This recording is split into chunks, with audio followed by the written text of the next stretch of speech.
Yüküm köp olunmayı çekerdin. Yüküm köp olunmayı çekerdin. Gelir diyenlerimin birim gelmedi.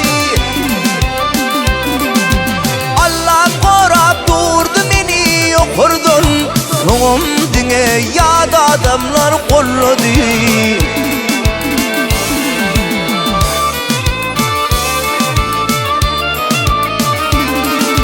Kalkınırmağı sülfiyle gönlüme yekece tefil verin olmadı.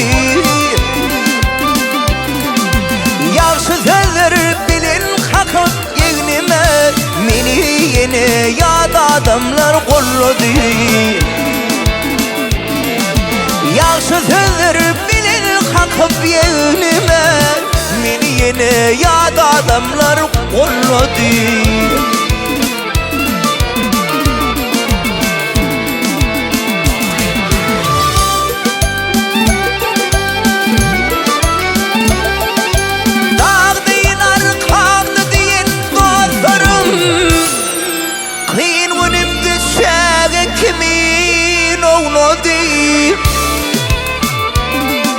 Şükür olur sılım geçip durgunum. Meni yine yad adamlar kolladı. Şükür olur sılım geçip durgunum.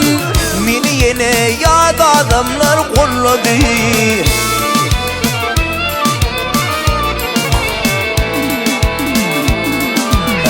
Yıkılan mahalım gelimden çekip kaldırmağa yakınımam gelmedi. Kadır atayalı bir yerden çıkıp meni yine yad adamlar kolladı.